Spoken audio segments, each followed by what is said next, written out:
Respect हम इंसानों का सबसे जरूरी हिस्सा है। इसीलिए एक स्वाभिमानी इंसान मरना पसंद करता है, लेकिन वो अपनी बेइज्जती बर्दाश्त नहीं करता। लेकिन असल सच्चाई ये है कि आज के ज्यादातर लोगों को पता ही नहीं है रिस्पेक्ट मिलती कैसे है। उनकी वैल्यूबल बातों को भी लोग हल्के में लेते हैं, उन्हें इग्नोर कर दिया जाता है। सच तो यह है कि रिस्पेक्ट पैसा और दूसरों को अपनी अच्छाई दिखाने से नहीं मिलती, बल्कि रिस्पेक्ट पाने के लिए एटीट्यूड, कॉन्फिडेंस और कुछ पावरफुल साइकोलॉजी का इस्तेमाल करते हैं, जिसे सीख आप भी अपनी रिस्पेक्ट हासिल कर सकते हैं और अपने इशारे पर लोगों को नचा सकते हैं।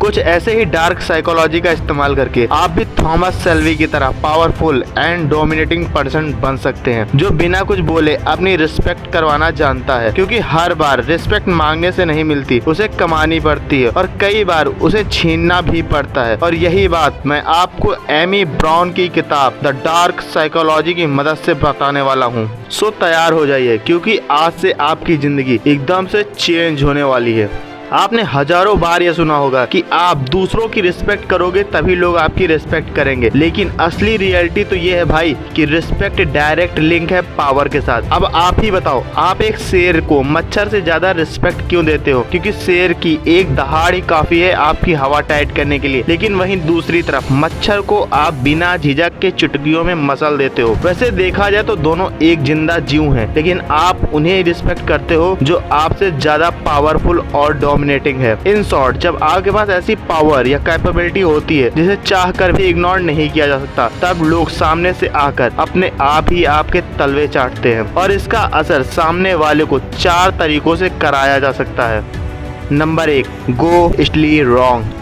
अगर आपको किसी से सच बुलवाना है तो सामने वाले की जी हुजूरी करने के बजाय सामने वाले को कुछ ऐसी बातें बोलो जो पूरी तरह से गलत है। अगर आपको ये जानना है कि सामने वाला आजकल क्या कर रहा है, तो ये पूछने के बजाय कि दोस्त आजकल तुम जॉब कहाँ पर करते हो, उससे पूछो मैंने सुना है कि तुम्हारी जॉब गूगल कंपनी में लग गई है। आपके इतना कहते ही सामने वाला बंदा आपकी गलती ठीक करने के लिए लग जाएगा। अरे भाई, ऐसी बातें कौन फैला रहा है? मेरी कोई जॉब नहीं लगी, मैं तो घर पर बैठकर यूपीएससी की तैयारी कर रहा हूँ। और ये बात किसी को मत बताना भाई, नहीं तो सब लोग मेरा मजाक उड़ाएंगे। तो यही बात है कि तुमने सलोनी के साथ ब्रेकअप कर लिया? अरे नहीं भाई, मेरा कोई ब्रेकअप नहीं हुआ। इनफैक्ट यूपीएससी निकालने के बाद मैं शादी करने वाला हूँ। और बाय द वे, मेरी गर्लफ्रेंड का नाम सलोनी नहीं राधिका है। और इस तरह फ्लो में सामने वाला अपनी सारी सच्चाई बता देगा। देखो बॉस, लोगों को अपनी पर्सनल बातें पब्लिकली बताना पसंद नहीं होता, लेकिन सामने वाले की गलती सुधारना बहुत पसंद होता है, जिससे वो खुद को सुपीरियर और स्मार्ट दिखा सके। इसलिए आपने देखा होगा कि जब कोई ऑनलाइन छोटी सी स्पेलिंग मिस्टेक कर दे या वीडियो में कोई ऐसी छोटी सी भी गलती कर दे, तो लोग उसमें भर के कमेंट करते हैं और सामने वाले की गलती सुधारने के लिए टूट पड़ते हैं। क्योंकि नेचर ह्यूमंस को ना सामने वाले इंसान को करेक्ट करना बहुत पसंद होता है। लोगों की इसी कमजोरी का फायदा उठाकर आप उनकी खुफिया जानकारी को बड़ी आसानी से निकलवा सकते हैं। इससे सामने वाले को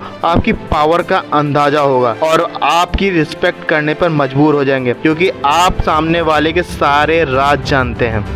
नंबर 2, द पावर ऑफ अपशिमेंट। यानी आप खुद को पावरफुल और सही दिखाने के लिए खुद को लोगों के सामने गलत और कमजोर दिखाते हो। इस साइकोलॉजी का यूज जाने अनजाने हम लोगों पर हुआ ही करता है। जब कभी हम अपने मम्मी पापा से कुछ समझाने की कोशिश करते हैं, तब वो आर्गुमेंट जीतने के लिए अक्सर बोलते हैं, हाँ कर लो अपने मन की, तुम ही इस संसार में सबसे ज्यादा समझदार हो, हम तो बेवकूफ हैं, क्या यही दिन देखने के लिए तुमको पाल पोस कर बड़ा किया है? इस तरह मम्मी पापा सही हो या गलत, लेकिन तुमको उनकी बात माननी ही पड़ेगी, क्योंकि अगर तुमने ऐसा नहीं किया तो उनको दुख होगा। अक्सर लोग भोली शक्ल लेकर आते हैं और रोकर अपना काम निकलवा लेते हैं। इस ट्रिक का यूज लड़कियां सबसे ज्यादा करती हैं और लड़के इस जाल में सबसे ज्यादा फंस जाते हैं और वो रोकर अपना काम निकलवा लेती हैं। अब तुम्हें इस जाल में फंसना है या फंसाना है, ये चॉइस आपकी है। Number 3, powerful reason. मान लो आप कहीं जा रहे हो और सामने एक आदमी आता है और आपसे बोलता है कि मेरे पास घर नहीं है, मैं बहुत गरीब हूँ, और आप पैसे निकाल कर देने लगते हैं। तभी एक बच्चा आता है और बोलता है, ये पैसे मुझे दे दो, मैंने सुबह से कुछ नहीं खाया है। अब आप ही बताओ, आप किसको पैसे दोगे? यकीनन दूसरे बच्चे को, क्योंकि उसका रीजन पहले वाले बंदे से ज्यादा पावरफुल है। चलो फिर भी मान लेते हैं कि एक और बंदा आता है और बोलता है, सर मेरा बेटा आखिरी सांसें गिन रहा है, उसकी आखिरी इच्छा एक डिश खाने की है, मेरे पास इतने पैसे नहीं है कि मैं उसे खरीद सकूं, अगर आप मेरी हेल्प करोगे करोगे तो भगवान आपकी हर दुआ कबूल करेगा। अब आप बताओ वो पैसे आप किसे दोगे? तीसरे वाले बंदे को, क्योंकि उसने और भी ज्यादा स्ट्रॉन्ग इमोशन का यूज किया है। इसी साइकोलॉजी का यूज बहुत से MLM और बहुत से बॉस करते आ रहे हैं। वे एक टारगेट दे देते हैं कि अगर तुम फर्स्ट पोजीशन में आना है तो तुम्हें ये करना होगा या 2-3 घंटे एक्स्ट्रा वर्क करना होगा, और उनके जूनियर उनकी बातों में आ जाते हैं। इससे उन जूनियर का तो क्या फायदा हुआ ये मुझे आज तक नहीं पता चला, लेकिन ऊपर बैठे लोगों का बहुत फायदा होता है। ये तो हुई कुछ पावरफुल साइकोलॉजी ट्रिक जिससे आप लोगों के सामने अपनी रिस्पेक्ट बढ़ा सकते हो। आई 100% श्योर कि आपके जानने में ऐसे बहुत से लोग होंगे जिसे इस वीडियो की जरूरत होगी। आप उन्हें ये वीडियो भेजकर उन्हें यह बता सकते हैं कि आप उनका ऑरा बढ़ता हुआ देखना चाहते हैं। आई होप आपको ये वीडियो बहुत पसंद आई होगी।